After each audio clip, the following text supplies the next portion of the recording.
Welcome to today's Explainer. Today, we're demystifying the incredibly stressful, high-stakes world of roofing. We're using a real-world case study from 5-Star Roofing in Kannapolis, North Carolina, to break down exactly what happens to your roof over its entire lifetime. We'll look at the environmental science, the precise engineering, and, of course, the economics of keeping a literal roof over your head. So let's just dive right in. But before we get into the nitty-gritty details, I want you to consider a crucial question. When you finally have to bite the bullet and replace your roof, what's actually the most expensive part of that massive bill? Keep that in the back of your mind because the answer might really surprise you. Hint, it's not always those premium materials. We're going to reveal the true financial heavyweight a little later on. Here's our roadmap for today. We're going to cover the local climate assault, how to identify common roof failures, navigating the whole replacement process, local codes and ventilation, material costs, and finally, how to protect your roofing investment from scams. All right, Section 1, the local climate assault. Let's start with the invisible, hyper-local environmental war that's happening right above your head every single day.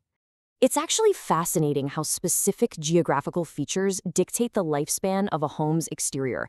Take places like Kannapolis and Cabarrus County in North Carolina.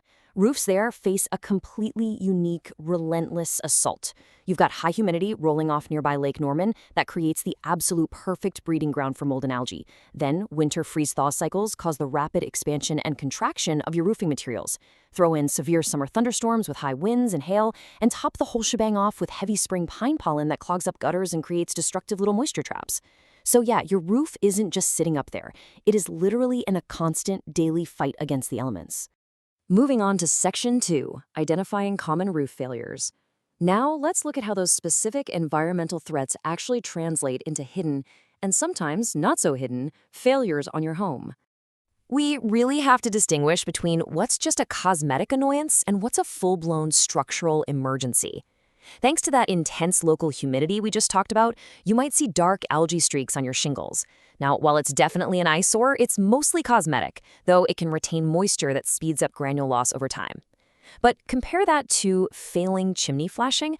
Those crazy temperature cycles cause the metal flashing around chimneys to expand and contract, which pops open gaps in the sealed joints. Guys, this is a structural emergency. It acts like a secret funnel, pouring water right behind your shingles and down into your wall cavities. Often, this shows up as a leak far away from the actual source. And honestly, by the time you see the water spots inside your house, the major damage is already done. And that brings us to a total silent killer of roofs, 150 degrees. That is how incredibly hot a poorly ventilated summer attic can get. No joke. Without proper airflow balancing the intake and exhaust, that trapped heat and moisture literally cooks your shingles from underneath, causing them to prematurely age and blister. It honestly doesn't matter how premium your shingles are if they're just baking from the inside out. Which brings us to Section 3, navigating the replacement process. When those failures pile up and your roof is nearing the end of its life, well, it's time for a rescue. A professional replacement really isn't some chaotic construction site. It's a highly structured, chronological procedure. It kicks off with a rapid initial inspection and a detailed estimate, which is typically turned around within 48 hours. Next comes the installation. For most residential roofs, this is a highly focused 1 to 3 day sprint. Fast, right? Finally, there's a meticulous final sweep. And I absolutely love this detail from our source.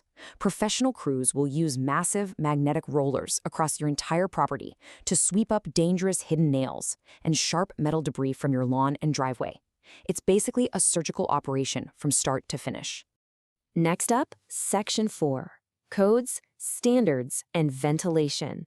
Now, keep in mind, replacing a roof isn't just a matter of hammering down some shingles and calling it a day. Good contractors don't just guess. They strictly adhere to state-enforced building codes, like the North Carolina Residential Code. This code mandates specific wind-load nail patterns based on the pitch of your roof. It also dictates the use of modern synthetic moisture barriers instead of that old-school felt paper, mainly because synthetics provide vastly superior UV resistance and moisture protection. Plus, materials usually need a Class A fire rating to offer the absolute highest protection against ignition. So this is all heavily engineered math to ensure your home survives the next massive storm. And the strict engineering required here is no joke. Precise ventilation math is actually mandated by code. You need exactly 1 square foot of ventilation for every 150 square feet of attic space. Now, if you use a vapor barrier, that ratio changes a bit, but the main point is this: that perfect balance of intake and exhaust airflow is what keeps your roof from cooking from the inside. And crucially, it's absolutely required if you want to keep your manufacturer's warranty valid. All right, Section 5, Material Costs and Lifespans. Let's shift gears to the economics and break down exactly what you are paying for when you finally upgrade. Your primary material choice usually comes down to cost-effective asphalt shingles versus metal roofing. Asphalt is the industry standard. It's budget-friendly and will protect your home for a solid 20 to 30 years. Metal roofing, on the flip side, costs significantly more upfront, but just look at the return on investment here. It lasts 40 to 50 years, handles high winds beautifully, and it actually reflects that brutal summer heat, which can noticeably lower your cooling costs over time. Let's see how this all scales up depending on the project. A standard 2,000 square foot home naturally carries high labor costs. Why? Well, you're dealing with steep pitches, complex valleys, dormers, and all the safety equipment required to navigate that obstacle course. Compare that to a detached 20 by 20 foot garage. That's roughly 400 square feet, or what roofers refer to as 4 squares. It has a much lower pitch and is much simpler to walk on, meaning lower labor costs. Although, you definitely still want to match the materials to your main house for visual consistency. So, returning to that hook question from the very beginning, what is the most expensive part of a roof replacement? Well, it's not the fancy shingles, it's the skilled labor. The time and expertise it takes to tear off the old roof, safely navigate steep pitches, and precisely install all that flashing is usually the biggest expense. And right alongside that, repairing hidden decking rot. Because of that regional humidity we talked about earlier, moisture can easily hide beneath old shingles, completely rotting out the wood deck. You won't even know it's there until the old roof gets peeled off. Fixing that structural wood is the true financial heavyweight of the entire project. Let's wrap things up with Section 6, Protecting Your Roofing Investment. Here, we're going to empower you with some actual consumer defense tactics. You absolutely must know how to spot a dishonest contractor. If a roofer demands a massive upfront payment before any materials even arrive on site, that is a huge red flag. If they give you a super vague estimate that doesn't clearly list the material specifications, or if they show any weird reluctance to pull the required local permits, just walk away immediately. And most importantly, if they promise to somehow waive your insurance deductible, do not sign a thing. That is literal insurance fraud, and it puts you at serious legal and financial risk. Furthermore, you really have to beat the insurance clock because your roof's age completely dictates your coverage. For the first 15 years, standard coverage usually applies, no problem. But once a roof hits that 15 to 20-year mark, your insurer is very likely to demand an inspection before they'll renew your policy. And if your roof is over 20 years old, brace yourself. Many insurers will start enforcing brutal depreciation schedules, meaning they'll pay out pennies on the dollar for a claim.